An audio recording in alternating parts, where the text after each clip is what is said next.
Hey everybody, welcome back to another episode of A Gardener's Journey Homestead. I am Barbara. Thank you so much for stopping by my channel. We're gonna have some fun today. Y'all, I have been out of town for, for 6 days. Don't act like y'all ain't had to count on your fingers. Okay, been out of town for 6 days, just coming back in the tunnel. It is very humid in here. The humidity is like 81%, and it's kind of late in the evening. It's my watch is dead, but it's probably 6 o'clock in the evening and 81% humidity. Like, I'm already sweating already, and we haven't even done anything. So anytime you come back from being, oh, see, I already see things that need to be done. Like my plants are sitting in water. Hold on, y'all. Let me deal with this because it's gonna drive me up the wall.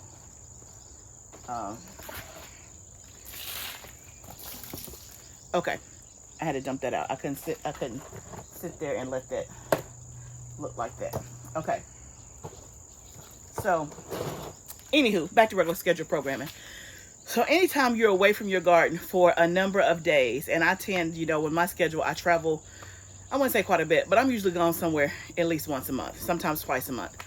But anytime that you miss your garden and you're not there for, I would even say 3 days, you come back. And for me, it's like, what happened? Like, things turned red. Things started growing and blushing and doing all the things. But I feel like had I been there for 3 days, like it doesn't, when I'm in town, it doesn't feel like it happens like that in 3 days. Does that make sense? Am I making sense?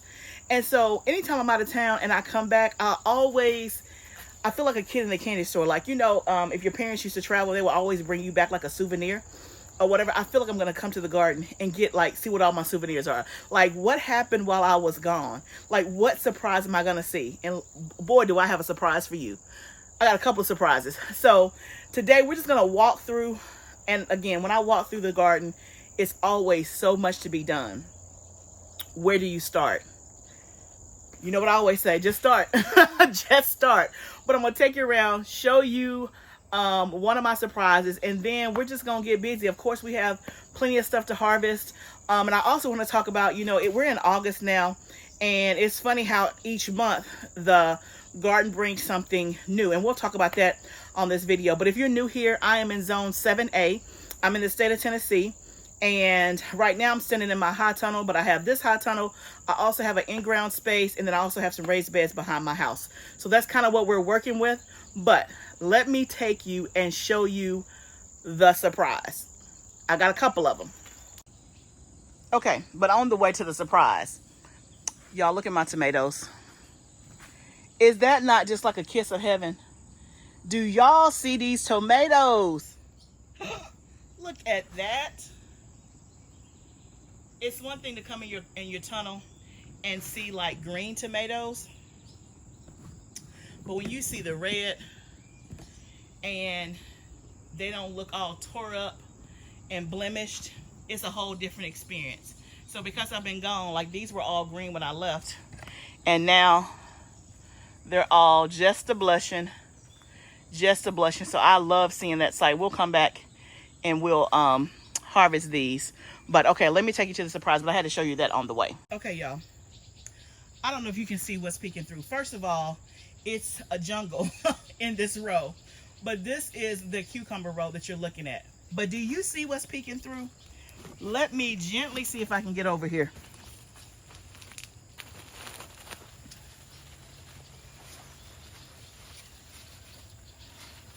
Can y'all see that? Y'all, that's a whole cantaloupe in my cucumber row. Y'all, I have a whole cantaloupe. I didn't plant that. I didn't plant that. I mean, if I did, that's not what I meant to do, and I didn't know anything about it. And I don't think it's a volunteer because I've never planted cucumbers in this tunnel. I have cantaloupe outside on the watermelon row that has done a whole lot of nothing, like it germinated. It's just green and brown leaves, but no fruit at all. But I have a whole cantaloupe literally hanging off my trellis on my cucumber row. That was like a surprise. And my friend who watered for me, she said, "Oh man, I saw your cantaloupe." And I was like, "Oh, my cantaloupe? You saw some cantaloupe?" She was like, "Yeah, inside your tunnel." I was like, "No, I don't have I didn't grow cantaloupe in my tunnel. She was like, okay, I thought I saw one growing in your tunnel. I was like, no. And I didn't think anything of it because I'm thinking I didn't grow cantaloupe, right? And I mean, I haven't seen a cantaloupe, right? I was just here 5 days ago. I haven't grown anything, nor have I seen anything.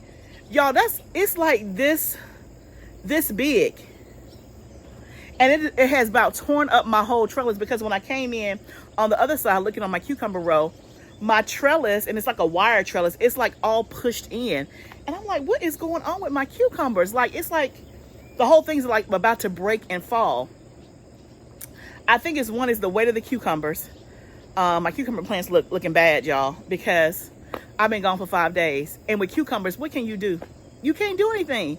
You can only preserve them that I know of as pickles, pickle relish, things like that. But when you have an abundance of cucumbers, you can't freeze them. You can't can them.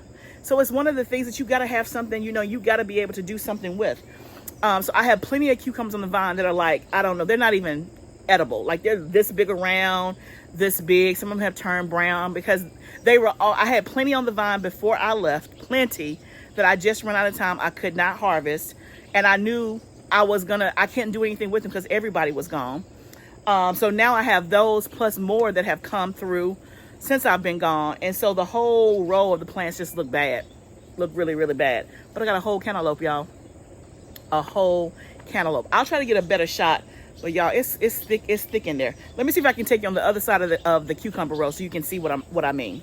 The camera doesn't do it justice. Like, this whole side that I'm showing you is actually leaning down towards the ground. Like, it's not even up straight anymore, but it's hard to tell on the camera. So I apologize for that. But let me take you around this way so you can see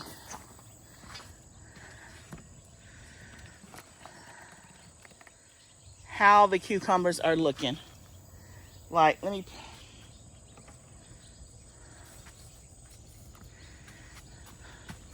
these cucumbers are on here. Like, they're not even edible. They would be too bitter. Do you see how big that is? And they're all just like this big, fat, round. So I'm gonna have to just pick them all off and then compost them. But pretty much, if I walk you through so you can see, I have plenty of cucumbers on here, but they're all pretty big. And you can see the plants are starting to really die off some. So I got my work cut out for me on this row. A lot of yellowing, a lot of brown. Yeah, like you can see this cucumber is like kind of just wrapped around a very weird shape. Look at that. That's not edible. I was trying to see if you can't see the cantaloupe. Oh, okay. Let's see if we can get a good shot of the cantaloupe from this side. You see it right in there? There it is, hanging on the trellis. It's more elongated than round. I thought cantaloupes were supposed to be round. But yeah, I'm gonna leave it and see if, I don't think it's ready. It doesn't seem big enough. It's a pretty nice size, but it's a pretty nice size, but I don't think it's big enough yet. Unbelievable, y'all. Unbelievable. Overall, things are looking good. I have a lot of things to harvest, so we're gonna do that. And I need to water. Man, it's so humid out here. Let's go outside. It actually feels better out there. Way out there. Look at my lettuce, y'all. That lettuce is looking good. It is August, y'all, and I have lettuce. I'm gonna harvest some of this and take it in and taste it and make sure that we tasted it before we left. It was not bitter at all. It actually tasted really good, but of course, the sun, it's been hot, y'all. It's been hot, but the lettuce is still growing. There are no signs of bolting whatsoever, so I'm really, really, really excited about that. So we'll have to harvest some of that as well. But let's go out to the outside garden. Okay, one more stop. Y'all know I'm all over the place. But look, one more stop. Look at my pepper seedlings. They look so good. It would be nice if we can actually get some fruit from them before the first frost. So those are the seedlings that we did late into the game. But they're looking really, really good and healthy. very good. So they definitely grew since I've been gone. And then you can see those are the tomato plants that we haven't planted back there. They need some fertilization. They're looking a little pale green. Yeah, okay, let's go to the outside garden. Okay, so I wanted to show you this. This is the squash row. And so right before I left, I planted my squash transplants. And y'all, I came back and they're still here. They're still here. I planted, I think, like 14 or 15 plants. Let me see if I can show you. You can see how far down it goes. So I'm excited because they're still here, y'all. So I'm excited because I went out of town before, and well, first of all, back up. I had squash and zucchini in this row. The squash never did great at all, which is odd because I've always had abundance of squash. But the squash this year, like, I ain't had none to cook but one time. Like, it has not done anything. Zucchini has done well. We've sold a lot of zucchini. But of course, the squash bugs come in and all of that. So I had replanted about a month ago. I went out of town. I came back. It's like I never even planted. Like, the row was completely empty. Like, it just disappeared.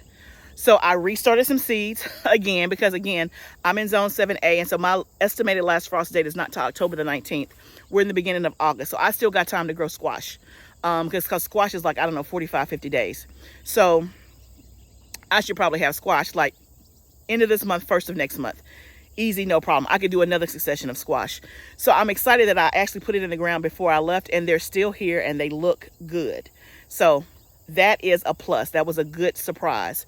The other thing I wanted to show you is just how generally the garden is looking. I mean, outside of the weeds, outside of stuff needing to be cut, outside of stuff needing to be harvested. I want to show you like some of the tomato plants, how they're just starting to like look kind of bad or whatever. And let's talk about that. Okay, this is a good example. So I'm letting you see this shot because this is like less than, perfect, so to speak.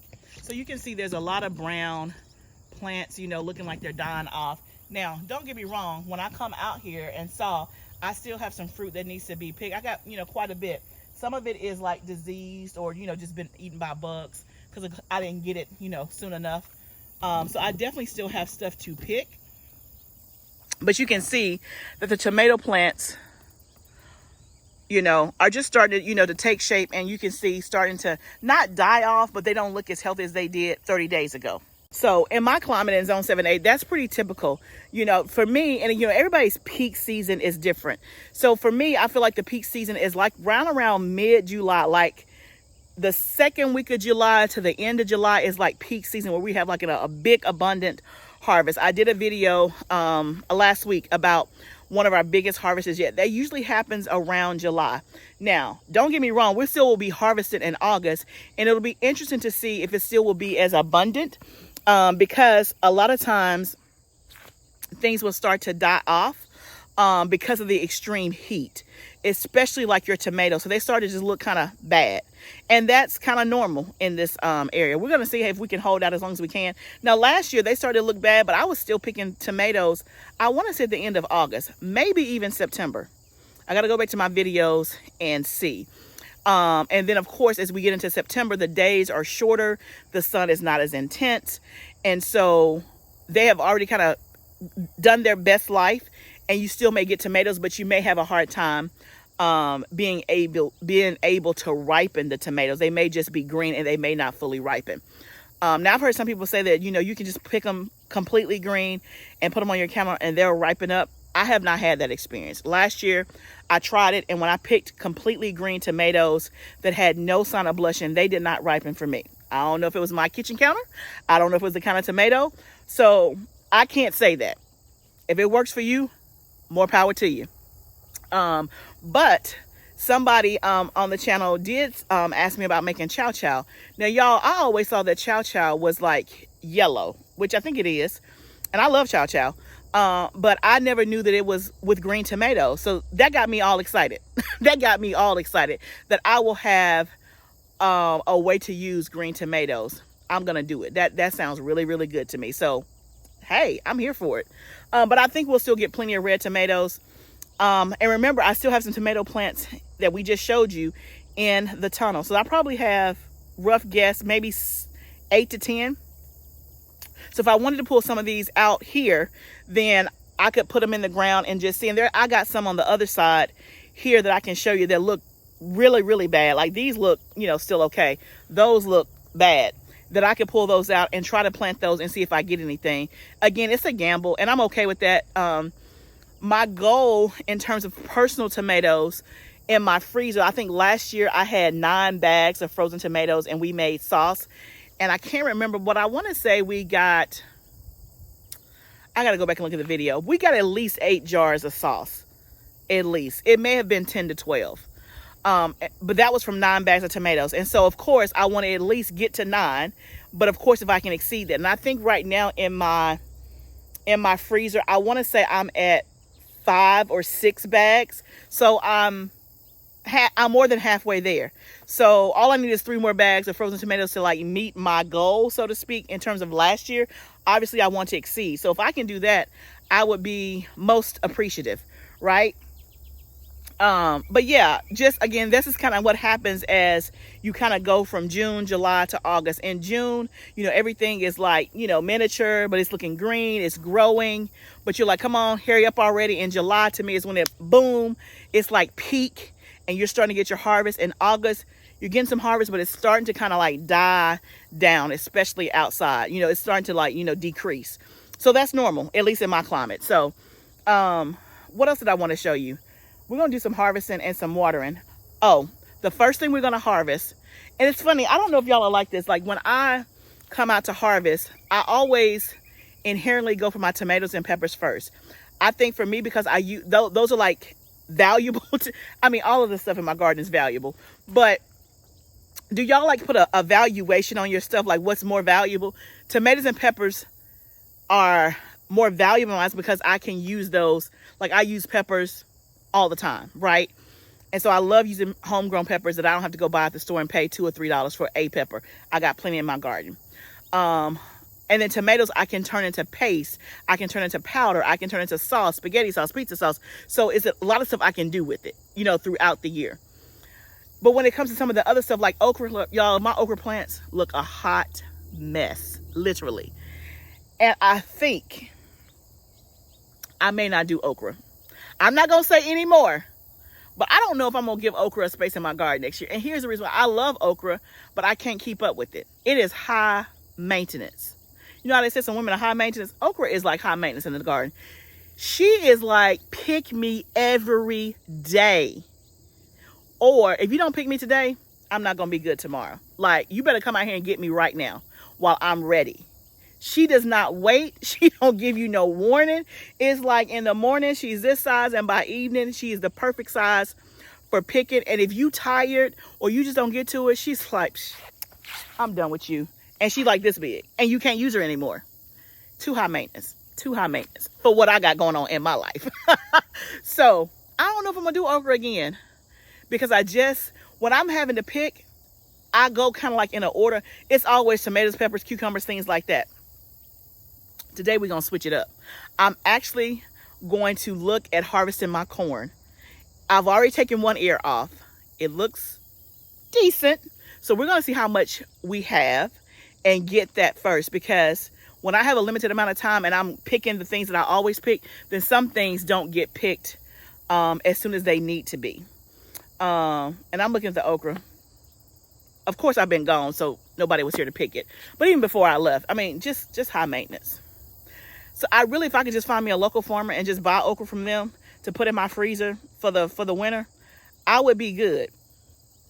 And that may be what I'm gonna do from this point forward, because I don't know that it's worth my garden space, my time, and my energy.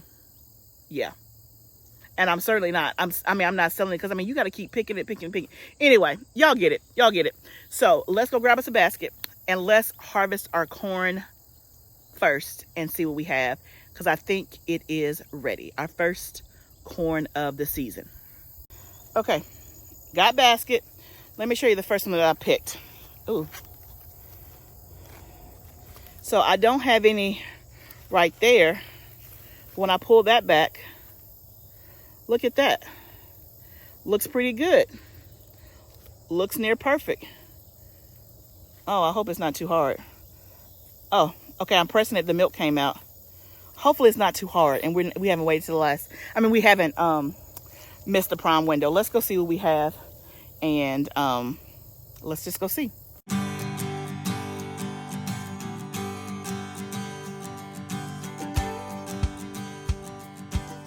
Okay, y'all, not very many, but something is better than nothing. But like this one is looking pretty good. You can kind of see that. Yeah. Yeah, so I only got 1, 2, 3, 4, 5, 6, 7. There were a couple of other ones on there that I probably left like 3 or 4, but they were very, very small. Let me show you what the general size, yikes, of this. You can kind of see that's the general size. And so how you know when corn is ready is that the tassels have turned brown. And then when you press one of the kernels, the milk comes out. That's like when they're perfect. So the milk came out. So we'll see once we take it off the cob. I mean, there's only like 7 kernels, so it's not going to be that much. It might be enough for like 1 serving. Okay, and again, I may not do corn again. This is my second time trying corn. Last year, I had way more. Usually, I had like 3 or 4 ears on each plant. I see that some plants don't even have corn on them, so that must be a pollination issue. And then other ones, they have like 2 or 3, but they're much, much more skinnier, more skinny, and don't look like they're ready, even though the tassel is brown. Let me pull one just to see.